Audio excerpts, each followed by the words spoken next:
샬롬이 우리나라 말로 하면요, 안녕하십시오.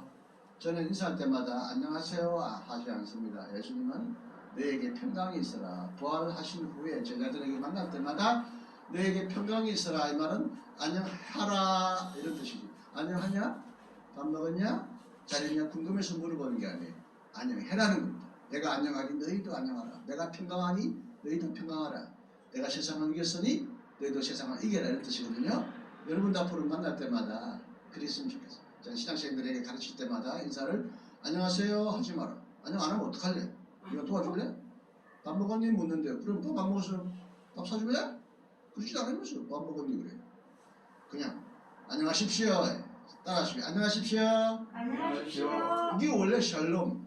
예수님이 샬롬, 히브리어로 샬롬이란 말은 너에게 평안이 있어라. 우리나라 말로는 그냥 안녕이란 말이 제일 좋은 말이죠. 안녕하십시오. 헤어질 때도 안녕이란 말은 헤어진다 또 만나자가 아니라 안녕해라 이런 뜻으로 우리는 안녕 이래야 됩니다. 예, 반갑습니다. 제가 여러분 앞에 오늘 말씀 선포하도록 하나님이 허락하시고 또 강단을 허락하신 우리 조성래 친구 목사님, 우리 또 은혜 엄마 이름이 갑자기 생각 안 난다. 이성님. 예, 이성님 전사님, 김성님 참 여기 써져있네. 전사님 감사하고요.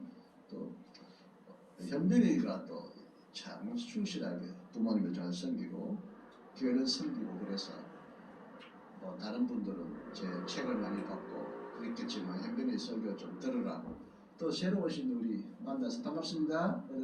어르신님 예, 성함이 조남이 박태함 예, 위층에 계시는데 내려오셔서 예배 드린다고 해서 참 보고 싶었습니다. 반갑습니다. 감사합니다.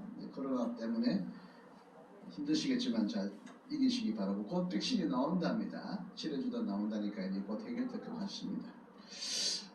오늘 무슨 말씀 전할까 고민했는데 요한복음 10장 10절 말씀 도덕의 옷은 사람을 훔치고 남을 괴롭히려고 오지만 예수님 오신 것은 예수님은 선한 목자로 오셔서 양으로 생명을 얻되 더 풍성히 얻기 원합니다. 우리나라는 요즘에는 이제 저 대관령 가보면 양을 치는 분이 있어요. 목초로 인도하고 선한 목자 되신 우리 예수님 목초, 방초로 인도하시고 좋은 물가로 인도하시고 양에게 많은 꼴을 먹입니다. 물론 나중에 양의 젖도 짜고 양 털도 있고 또 양 고기도 먹지만 우리 예수님은 우리를 잡으려고 오신 분이 아니라 우리를 키워서 잡아먹으려고 오신 게 아니라 예수님이 친히 희생당하시는 어린 양이 되셔버렸어요. 목자이신데 오히려 예수님이 아무리 선한 목자도 양을 잡아서 나중에는 먹는데 우리 예수님은 선한 목자로 오셨지만 우리를 잡으려 오신 게 아니라 당신이 피 흘리시고 죽으시고 부활하셔서 우리에게 영원한 생명의 영광의 부활을 주시기 위하여 오신 참 선한 친구의 목자시죠. 예수님이 오신 목적은 양으로 생명을 얻되 더 풍성히 얻기 위하여 오셨다는 것을 오늘 요한복음입니다. 예수님이 오실 때 첫 마디가 하나님 나라가 가까이 왔다. 예수께서 오신 것은 하나님 나라를 선포하시기 위해 오셨어요. 근데 하나님 나라는 오고 가는 게 아닙니다. 아까 김성님 전도사님 기도할 때 천국이 어쩌다고 간다. 그래 놓고 또 믿음으로 천국을 여기서 맛보게 천국 백성이 되었다 그러는데 천국은 가는 거예요. 여기 있는 거예요. 오는 거예요. 천국은 가는 게 아닙니다. 절대 가는다고 말하지 마시고 예수님은 천국을 가자고 말한 적이 한 번도 없어요. 천국이 왔다. 임하였다. 우리 가운데 있다. 사실 하나님 나라란 말은 정확하게 말하면 하나님의 통치를 말합니다. 하나님의 지배. 하나님이 다스리심. 하나님의 다스리심은요. 언제부터 일어났어요? 죽으면 하나님 나라가 그때 비로소 가게 되고 그때 다스리십니까? 아닙니다. 그렇기 때문에 염라대왕이죠. 천지 창조하신 하나님은 천지를 다스리십니다. 그 천지 창조와 더불어 하나님 나라가 이 땅에 이루어졌어요. 그런데 이 사람이 하나님의 지배를 안 받고 타락하고 범죄하니까 계속 선지자 보내고 하나님의 아들 보내셔서 하나님의 통치를 받아들이라고 한 거예요. 통치는 이미 이 땅에 이루어졌는데 사람이 그 통치권을 거부하니까 왕을 잡아 죽이려고 하고 왕을 배신하니까 계속 새로운 지도자를 보내셨어요. 마지막에 나중에는 당신의 아들을 보내셨어요. 아들을 보내시면서 하신 말씀이 하나님 나라가 가까이 왔다. 이미 우리 가운데 있다. 이렇게 말씀하셨어요. 하나님의 통치가 이미 우리에게 임하기 시작했다는 거예요. 즉 하나님 나라가 우리 가운데 있다는 거예요. 하나님 나라가 우리 가운데 오는 거고 우리 가운데 임하고 여기 있으니까 살으나 죽으나 하나님 나라 간다 하는 말은 죽어도 하지 마시오. 예수님이 하나님 나라 가자는 말을 한 번도 쓰신 적이 없어요. 하나님 나라가 왔다. 우리 가운데 있다. 그래서 찬송가는 저는요 제일 좋아하는 찬송가가 내 주 예수 모신 곳이 초막이나 궁궐이나 멀리 배던 하늘나라 내 마음속에 이루어지니 날로 가깝고 또 내 마음속에 이루어지니 초막이나 궁궐이나 내 주 예수 모신 곳이 그 어디나 하나님 나라 하늘나라가 우리 이미 여기 있는 거예요. 죽으면 하늘나라 간다 그런 전도하지 마세요. 그럼 사람은 자꾸 죽으면 하늘나라 가는 게 아니냐 죽으면 하늘나라로 들어가는 게 아니냐 그러는데 나는 죽어도 하늘나라에 들어가는 게 아니고 하늘나라가 죽으면 멀리 배던 하늘나라가 여기서 경험하던 하늘나라가 죽어서 하늘나라가 가까이 더 가까이 오는 거예요. 흔히 이제 죽어서 천국을 보았다고 살았다는 사람들 인사체험 죽기 직전까지 갔다 돌아온 사람을 보면 죽으면 뭔가 몸에 영혼이 빠져나가는 것 같은 느낌을 가진대요. 영혼이 자기 죽은 시체도 본대요. 근데 저때 그런데 뭔가 누가 찾아와요. 천사가 와요. 빛이 와요. 그래서 너는 아직 죽을 때가 아니라고 해서 돌려보내든지 그 천사가 와서 우리에게 어떤 내세의 그 황홀한 것으로 우리를 인도한다라고 말하지만 실은 눈 떠서 멀리 있던 하나님 나라를 눈으로 더 가까이 보는 거예요. 오는 거예요. 살았나 죽으나 하나님의 은혜가 하나님의 영광이 하나님의 구원이 우리에게 오는 것이지 내가 뭐 가서 구원을 딴다든지 가서 하나님 나라로 들어간다든지 하는 게 아니라는 거예요. 근데 예수님은요 하나님 나라가 간다는 말 한 번도 쓰신 적이 없는데 하나님 나라가 왔다 온다 이러셨는데 단 하나님 나라에 들어간다는 말을 자주 하셔요. 들어간다. 그런데 하나님 나라가 오는 데 들어간다는 말은 무슨 말이냐 이렇게 생각하면 됩니다. 우리가 뭐 천국 열차를 아까 타고 어디 간다고 그랬는데 그러지 말고 천국 열차가 옵니다. 하나님 나라가 우리에게 옵니다. 그럼 오면 우리가 들어가는 거예요. 알겠어요? 천국 열차가 오니까 문 열고 들어가잖아요. 저도 이번에 KTX 타고 부산 왔는데 딱 서 있으면 열차가 쫙 와요. 문이 쫙 열려요. 그러면 들어갈 수는 있어요. 엄격하게 말하면요 내가 하는 나라에 들어가는 게 아니에요. 그것도 예수님이 그렇게 말씀하셨지만 사람이 말꼬리 가지고 잡지 마세요. 말보다는 그 말의 의미를 속뜻을 알아야 돼요. 뭐요? 천국이 우리에게 오면요 내가 천국에 들어가는 것처럼 내 중심으로 보면 내가 들어가는 것처럼 생각되지만 천국은 내 마음속으로 들어오는 거예요. 천국에 와서 내가 천국으로 들어가는 게 아니라 천국이 내 마음 안에 내 가정 안에 내 나라 안에 내 세상 안으로 들어오는 거예요. 천국은 들어오는 것이고 천국은 여기 임하는 것이고 이미 우리 가운데 있는 거예요. 알겠어요? 그래서 예수님은 오셔서 천국이 왔다. 천국이 너희들의 것이다. 라고 할 때 그럼 천국이 구체적으로 어떤 곳이에요? 하고 말할 때 마태복음은 의를 행하고 바리새인과 서기관보다 더 어렵게 살고 어려워지는 것이 천국 백성이 되는 그 일이다. 또 다른 부분에는 죄인이 탕자가 용서받을 때 그때 하늘 나라가 올 때 죄인이 의인으로 바뀐다. 또 귀신을 쫓아내고 바알세불과 같은 귀신이 쫓아낼 때 이미 하늘 나라가 너희 가운데 임하였느니라. 귀신이 붙어서 질병과 막 헛소리하고 막 발광하고 몸을 해롭힐 때 귀신을 축출해버리면 하늘 나라가 임하는 거예요. 죄인이 의인으로 용서받으면 임하는 거예요. 또 집단한 탕자가 아버지 집으로 돌아오면 용서받고 의인이 되면 하나님 나라의 백성이 되는 거예요. 또 이제 오늘 여기 교동문에도 나오지만 갇힌 자에게 해방을 합니다. 갇힌 자에게 누가복음에 내게 성령이 임하였으니 눈먼 자를 뜨게 하고 갇힌 자를 풀어주게 하고 복음의 은혜의 해를 내가 선포한다. 하나님 나라가 가까이 오면 갇힌 자가 해방됩니다. 근데 이제 갇힌 자가 해방된다는 것은 이제 죄인이 옥에 갇힌 죄인이 풀려나는 것도 있지만 우리가 여러 가지로 갇혀 삽니다. 염려에 사로잡혀 삽니다. 염려에 사로잡힌 사람들은 그냥 불안하고 병듭니다. 염려로부터 우리를 해방합니다. 예수님은 그래서 해방주, 자유를 주신 분입니다. 염려로부터 해방해라. 죄책감, 내가 죄를 지어서 지옥 가나, 내가 하나님의 진노를 받나, 아니야, 하나님의 용서가 임하였어. 혹은 병든 자에게 병으로부터 사로잡힌 그 고통으로부터 해방해 주십니다. 혹은 압제당하고 사로잡히고 막 지배당하고 차별받는 그런 차별로부터 참된 자유인으로 해방되는 거죠. 그런데 요한은요, 예수님의 제자 중에 요한이에요. 마태, 마가, 누가는요 예수님의 생애와 말씀을 기록했지만 제자가 아니에요. 어떤 사람으로도 들은 말을 기록했는데 40년쯤 주후 40년 50년쯤 기록했어요. 근데 요한은 제자 중에 하나예요. 제자 중에 제일 어린 제자예요. 예수님의 품에 사랑받는 어린 제자였어요. 예수님 만찬, 마지막 만찬에 보면 예수님의 품에 안겨있는 제자가 요한인데 제일 어렸어요. 요한은 예수님에게 품에 안길 정도로 사랑을 받고 사랑스러운 제자였어요. 근데 요한은 나중에 요한복음은 좀 게을렀는지 바빴는지 한 100년쯤 지나서 요한복음을 썼기 때문에 사람들은 요한복음은 예수님의 생애가 별로 없다.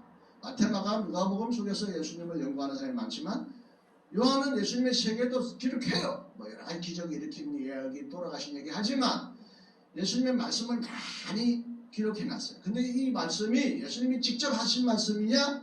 요한이 생각할 때 하나님은 예수님은 이런 말씀을 하셨을 것이라고 자기 입으로 기록한 말씀인데 이게 예수님의 말씀과 다름이 없는 그런 말씀을 썼다고 보는 거예요.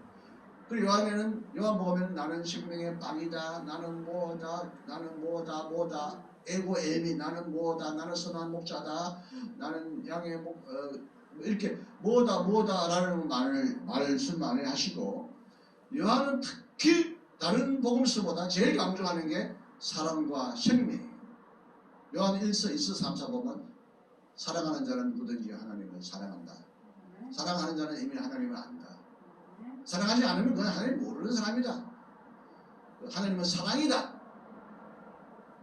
사랑하는 사람은 그 하나님 믿는 사람이고, 예수 100년 믿고 목사 총회장 되고 박사 돼도 사랑 안 하는 사람은 그냥 하나님 모르는 사람이다. 하나님이 없는 사람이다. 근데 설령 하나님의 하자도 모르고 예수님 예자도 몰라도 사랑하는 사람 안에 하나님이 거하신다. 사랑 강조해요. 또 요한은 뭘 강조하냐? 예수님이 왜 오셨어요? 오늘 생명을 주시고 더 풍성하게 주시고 왔다. 요한은 사랑과 생명을 강조해요. 사실 사랑과 생명은 가장 우리나라 말로 사랑, 사랑, 생명이 다 같은 어원에서 우리나라에서도 나왔고요. 사랑으로 생명이 태어나잖아요. 엄마, 아버지가 사랑해서 생명이 나오잖아요. 사랑으로 키우잖아요. 밥만 가지고 키우는 게 아니에요. 밥은 어머님의 사랑이잖아요. 그 요한은 생명을 굉장히 강조해요.